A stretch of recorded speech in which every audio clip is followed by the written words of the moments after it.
Assalamualaikum warahmatullahi wabarakatuh. Saya Sylvia Dewi, kelas 5B.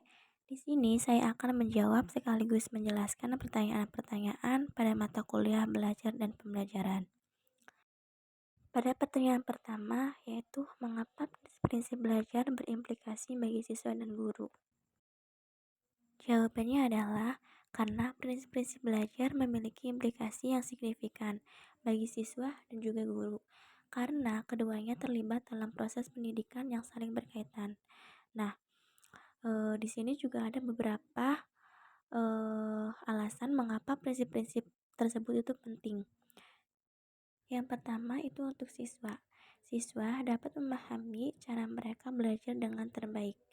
Nah, sehingga siswa dapat menerapkan strategi yang sesuai dengan gaya belajar mereka. Ini juga dapat membantu meningkatkan efektivitas proses belajar. Yang kedua itu untuk guru.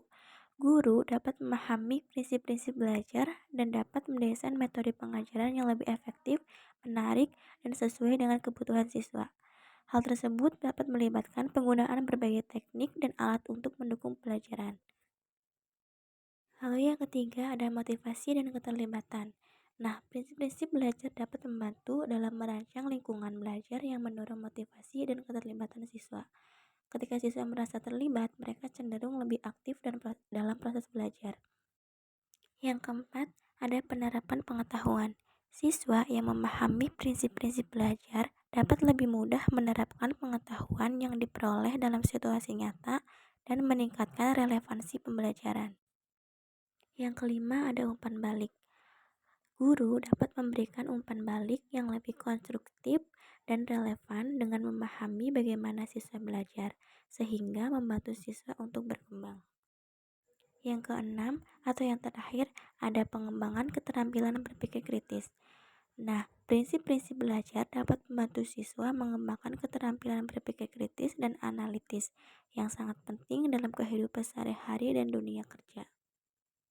Nah, jadi prinsip-prinsip belajar dapat menciptakan pengalaman belajar yang lebih baik dan lebih bermakna bagi siswa, serta dapat meningkatkan efektivitas pengajaran bagi guru. Pertanyaan kedua yaitu, apakah kegiatan pembelajaran pasti menunjukkan prinsip-prinsip belajar? Dan berikan alasan atau penjelasannya.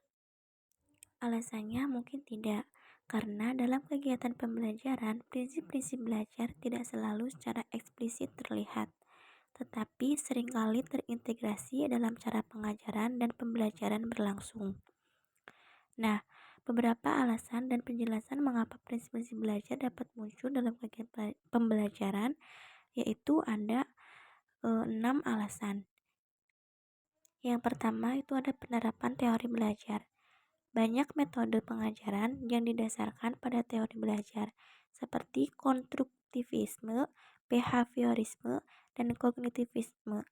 Misalnya, dalam pembelajaran konstruktivis, siswa diajak untuk membangun pengetahuan mereka sendiri melalui pengalaman yang mencerminkan prinsip belajar aktif. Yang kedua, ada penggunaan strategi pembelajaran, yaitu strategi seperti kolaborasi, diskusi kelompok, dan pembelajaran berbasis proyek mencerminkan prinsip-prinsip belajar yang mengutamakan interaksi sosial dan pengalaman nyata. Nah, interaksi sosial dan pengalaman nyata tersebut dapat meningkatkan pemahaman siswa. Yang ketiga ada diferensiasi pengajaran, yaitu guru seringkali menyesuaikan pendekatan pengajaran mereka untuk memenuhi kebutuhan berbagai siswa. Hal tersebut dapat mencerminkan prinsip bahwa setiap siswa memiliki gaya belajar yang berbeda dan memerlukan pendekatan yang sesuai. Yang keempat, membangun keterampilan abad ke-21, yaitu banyak kegiatan pembelajaran saat ini dirancang untuk membangun keterampilan seperti berpikir kritis, kolaborasi, dan komunikasi. Ini juga menunjukkan penerapan prinsip-prinsip belajar yang relevan dengan tuntutan dunia modern. Yang keenam atau yang terakhir ada keterlibatan emosional. Siswa yang terlibat secara emosional dalam pembelajaran cenderung lebih mampu mengingat dan menerapkan pengetahuan.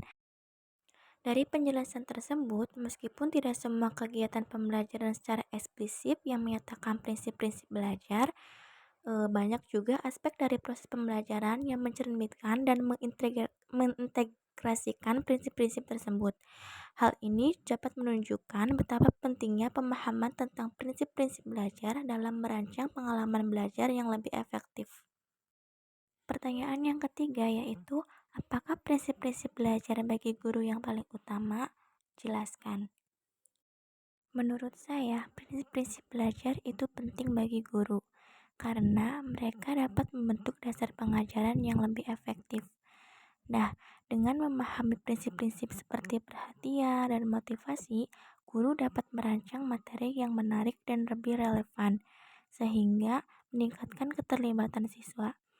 Nah, selain itu juga prinsip keaktifan dan keterlibatan langsung mendorong siswa untuk berpartisipasi aktif, yang esensial untuk pembelajaran yang mendalam. Guru juga perlu mempertimbangkan perbedaan individual untuk menyesuaikan metode pengajaran dengan kebutuhan masing-masing siswa. Untuk memastikan semua siswa mendapatkan pengetahuan yang sesuai, dan dengan menerapkan prinsip-prinsip itu, kualitas pembelajaran juga dapat meningkat secara signifikan. Baik, sekian penjelasan dari saya. Jika ada kesalahan kata maupun yang lainnya, saya mohon maaf. Sekian dan terima kasih. Wassalamualaikum warahmatullahi wabarakatuh.